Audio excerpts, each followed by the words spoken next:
Welcome back to Black Belt Lifestyle. Today, we're talking once again with the legend, Royce Gracie, and diving a little bit more into his history of his family, and in particular, his own history.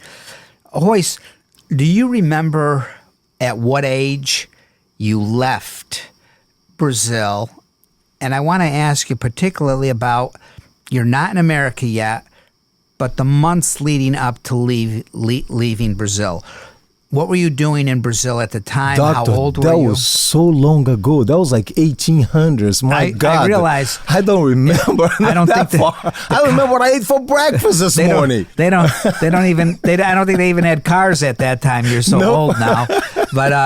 But do you have any recollection of being in Brazil? How old are you when you come to America? I was about 17 going on 18. 17 when Jorge invited me to come over. And as you were, that last year, 16 to 17, what are you doing in Brazil? School, training, jiu-jitsu, teaching, kids class. So you're already teaching. Did you have, how many? Jorge came to Brazil for vacation with his former wife, Suzanne. And they had a couple kids already with them, Hira and Hannah. And when they would leave to go to dinner, they would ask me to watch the kids. And she likes the way I play with the kids and hang out with the kids. Didn't mind watching the kids. So when they came back to America, they brought me over. They invited me over to pretty much babysit their kids. So your first job was a babysitter. You were a babysitter. Yeah, I came in to babysit my nephews. Yeah. So then I didn't speak English at all at the time. I still don't speak very good English. I still have heavy accent, so as you'll notice. But I was learning how to speak English and hang out, babysitting the kids, and learning how to teach from Jorge. So back in the garage days, Jorge used to teach private classes from 7:30, 8 o'clock in the morning. Would be the first private. Every half an hour, there was a new student until about 12:30 in the afternoon, and then we take a lunch break and start again 3:30, 4:30, 5 until 8:30, 9 o'clock at night, Monday to Friday. Saturday he would teach half a day, but that was the garage days. And then eventually, when I got to the little bit of the hang of the English language, he would go to work in Hollywood Monday, Wednesday, and Fridays. So Jorge used to be an extra and stunt coordinator in Hollywood. And I'll stay home and teach Monday, Wednesday, and Fridays. And then Tuesdays, Thursdays, and Saturdays, Jorge would teach. And I would just sit there and watch. And he would tell me when he first time that he left me to teach classes by myself at the garage, he goes, all you need to say is stop like this and show the move. So I'll teach a whole private with 3 words. The students will be like, and they will learn. They'll take the class, you see, and eventually, it's like this. The garage got so busy, so many students. I think we had like over 150 students in a waiting list, and that's when he opened up the Gracie Academy. You said something very important that Jorge came up with, and I know it's a principle of when you teach, and I know from teaching children anything, your family had this philosophy that I don't want to use too many negatives here, but you never tell somebody, no, not like that, because if you tell them that, then their brain is processing the wrong way, and they're going through a cycle of learning the wrong thing. So I noticed that you just said that. You said stop like this, and it was always teaching in a positive way, telling the student positively, this is what you need to do. And you never went over the negative. And I noticed that. Tell us about that teaching technique. But even growing up, my father, my brothers, my cousins, there was my uncles. There was never don't do it. Don't do it. It's like, go ahead and find out. Do it. Don't jump. Nope. Let it jump. Go for it. push the limits. So we never stop. We're never encouraged to stop, not to do things. So with the students, we use the same thing. It's like I just taught a kids class. There was like over 40 kids on the mat.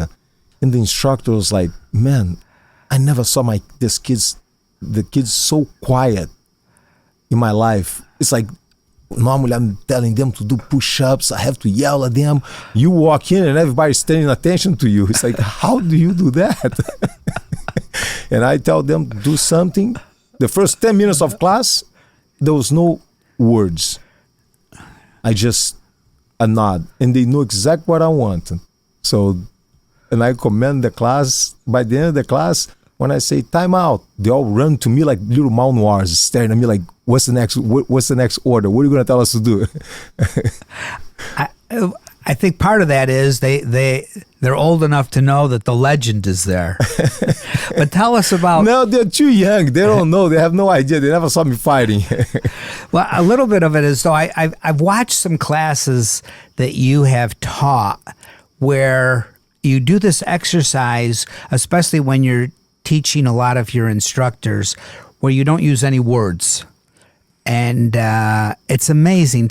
How did you first start to adopt that technique of not using words? My father used to say, for you to be a good instructor, you gotta teach without speaking. Sometimes people pay too much attention. You talk too much and people get lost. So he used to say, demonstrate, show people more visual. Instead, just be blah, blah, blah, blah, blah, blah, blah, explain. Most people get lost. So. I know your dad used to say, there's no such thing as a bad student. There's just bad teachers. There's good tell us teachers and about bad that. teachers. There's no, because it's a very common for people for instructors to complain and go, oh yeah, this student's bad. My father doesn't believe on that. There's no such thing as a good student or bad student. There's good teachers and bad teachers. And so that's why we're very proud of, if you come to me, I guarantee you're going to learn. It's not the student's fault if he doesn't learn. It's my fault if the student don't learn. I know that I heard. And I talked to school teachers about this, and they're like, man, you're so right. We have to be accountable to teach the kids in school. It's very easy to go, oh, the kids did not learn. That's why they failed the grade or whatever, the test. It's very easy. So, no, it's your job to teach them. If you teach, they will learn. So you got to be able to teach. If you cannot teach, sorry. I remember when I was a child, that was a philosophy that a lot of my teachers had, and I'm not so sure that it has remained, and maybe we have to re-emphasize that in our society today. I know one of the drills that you and I have done together is training blindfolded as well. And where did that come from? It's all from my father. From Horion. I learned so much from Horion as an instructor. But again, it's the blindfold, because a lot of people try to see the move, no, feel it. Sometimes we're visual person. We're not. Most people talk, and you don't hear a thing. So, but you show them, okay, now they have to feel the move instead of trying to memorize. So they start to feel it. When you blindfold the person, you automatically relax the person, and they start to feel the foot. Because in Jiu-Jitsu, it's not just like how can I explain? It's not just one arm, one dimension. No, it's the arm going up, the leg is going down, the other foot is going to the other side, wrapping, and the other hand is moving. Everything is moving at the same time in different directions. The whole body, you have to feel. You have to learn how to control that. Wow. The I know one extension of that is that that game that we've done before is not only blindfolded, but we've done this thing where we're blindfolded and you can only do one move at a time. I get to do a move, then you get to do a move, and it's like a chess game. Where did that come from? That was your dad all as my well? All my father and Horion, yes. It's like playing a chess game. I'm taking away the ability, the strength, the speed. So you do a move, I do a move. So what I'm doing is equalizing the scale. I'm taking away the personal abilities, the speed, the strength. You see, so it's one move. I was always impressed the very few times that I had the access to your dad. It just seems that whenever you asked him a question, the answer that he came up with was brilliant. And you could tell, sometimes I could tell that, okay, this is a question he's been asked 1,000 times. But there were times that I thought that he was being asked a question for the very first time, and his ability to develop an answer, I thought was just amazing. Not bad for a person that went how he studied third grade, I think. Unbelievable. I think it was second, third grade. Him and Uncle Carlos did not pass. Yeah. Did not go that far in school. Well, they never let school interfere with their education. There's a difference between IQ and education, and I always say that when I'm hiring somebody, then I go with IQ over experience. So I think this is what we're talking about right here. But your dad was just an amazing guy. I remember one amazing time, teacher, and he served as example. This whole thing, I was like, I cannot do it. Hold on, let me show you how to do it, and he'll do it. And if he can do it, I had experience with that. He was teaching me the choke from behind, the sudden choke and the reflex, dropping into base position and then coming forward. And I said to him, I said to him two things. I said, I don't know that I'm able to do this. I'm older. And obviously then I thought, well, this guy's 20 years older, 30 years older than I am. I'm saying that to the wrong person. But I said that to him, and I said, my back is a little stiff. So he took both of those statements and he dissected them out. He said, there's no move that we have that you can't do. All the moves are moves that anybody can do. And your You're dad just was finding excuses not to do it. Yeah. So then he asked me. He says, "What?" Now he says, "Do you have back pain?" I said, "No, I can't say I really have back pain, but I have stiffness." And your dad had a spondylolisthesis at L4-5. That's a forward movement of one vertebra on the other where it's stuck in position. And he was thin enough that he let me examine him, and I could feel that he had a spondy. And he said, I've had this since I was a child, and I saw all kinds of doctors, and they told me that at some point in my life I was going to lose the ability to move well and maybe even become paralyzed. And he used a Brazilian expression that's a derivation of one of the expressions we have. And he said, I buried all those guys. Yep. But, I just thought he was amazing talking to him all the time. And he said to me one time, he said, do you want me to take away that stiffness? And I said, I'm the doctor here. I'm the spine surgeon. How's he going to take away my stiffness? I need to really explore this. And I said, absolutely, Grandmaster. And you know what he did? Do you remember this story? I think I've told you. No. He slapped me, and he says, you stop having pain. He was thinking about something else now. And I can tell you, with that respect, because I grew up in a similar family, and I always thought, hey, if my father wasn't disciplining me, maybe he didn't love me. But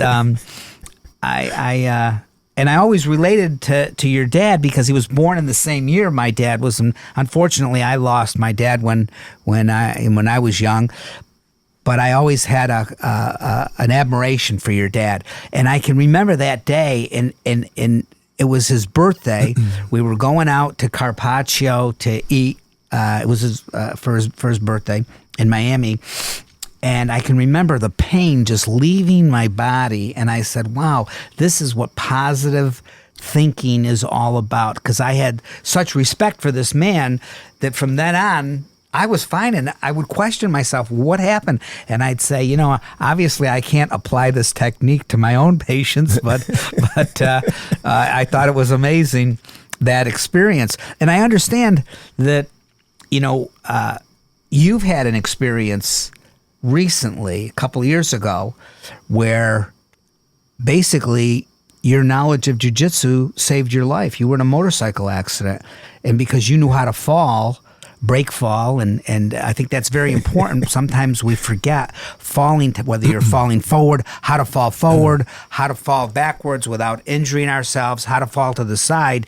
It's a very important lesson to learn that your father and your uncle taught as basics.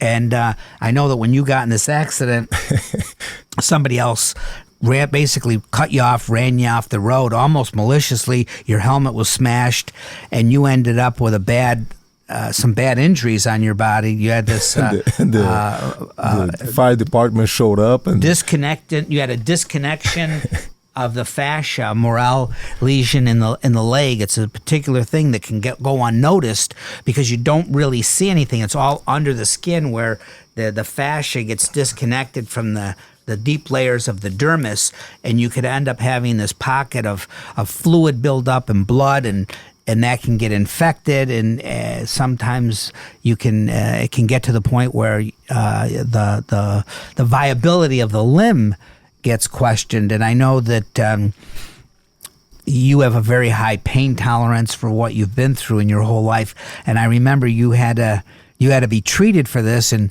you weren't very happy about being in the hospital. But the best part of that accident was when the fire department showed up and the police, and they all showed up, and I'm standing there, and some little blood, not much, but then the motorcycle cannot move, it was destroyed, and they're all like, "Oh, you Royce Gracie, can we take a selfie?" I was like, "Sure." So you're all injured. It's like scrape everywhere. I was like, okay, they're taking selfie. It's like, you need to go to the hospital? Nah, I'm good. Just take me to Dr. Pasquale. Now was that your motorcycle? Let's not talk about that, okay? It's a family issue. That wasn't you. I was keeping my son's Connery's motorcycle. Don't remind him because he's going to be But upset you were about being that. a good father and keep it alive, and using it so that it didn't get stiff. And, yes. and it got now I the understand. guy cut me off, and it's like, it was not my fault. It was his fault. I wasn't even going that fast. But yeah, and then at the hospital, my God, they tried to keep me there for like a week. Actually, they did this. As soon as I walk in, you send me to the hospital. It's like, go check them out. I went there, and they're like, you got to go to the operation room now. And they set me down and just did the operation right there. Next day, I'm still at the hospital while we're waiting for some results of this and that. And the third day, I was like, Connery came over to visit me. It's like, Dad, let's tie up some sheets. We'll jump out of the window. I'll park the car down there. It's 3 floors. We're making a whole plan on how to escape the hospital. Now, is it true? I've heard this story, but because I don't recall. I mean, you can tell it better than I can. But was it true that the spirit of your father came and visited you and explained to you that you had to stay in the hospital for your own good? Was that true? What happened? That was you telling me this. That was you. Are you sure it was me? That was you. No. I was making plans with Connery to how can we run away from the hospital. And what exactly happened when you were in the hospital that compelled you to stay one more night? Because you were ready to leave. Yeah, somebody slapped me. And somebody slapped you? Oh my! Somebody slapped Royce Gracie? Because I couldn't chase you. I couldn't run after you. Now you had IVs on both arms. You couldn't move, and somebody and came. Like, your father did this to me. I'm going to do this to you now. Bam! I was like, really, doctor? I'm going to get out of here. I'm going to find you one day. I remember that something about you had to put your hands under your arms and squeeze down really hard.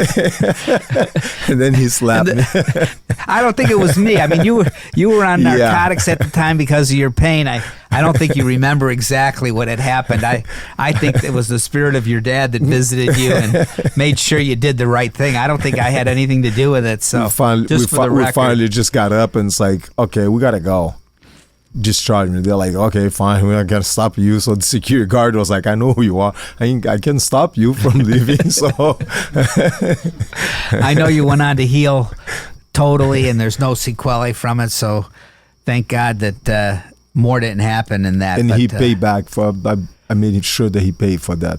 I had to pay back. It was brutal. It was brutal. Go ahead, it was. say Let it. me say. And it was only I three was things. being nice to him. At the time that I was getting my paid back, there were only three things I could think about. 911, but there was nobody to call. In fact, I think it was 2-on-1. I think his son was there at the time too. So I think me at the hospital for 3 days. I received a pretty bad beating that time, but all for something they claimed that I did. But I still, to this day, don't think it was me. I think it was the spirit of his dad that was visiting him.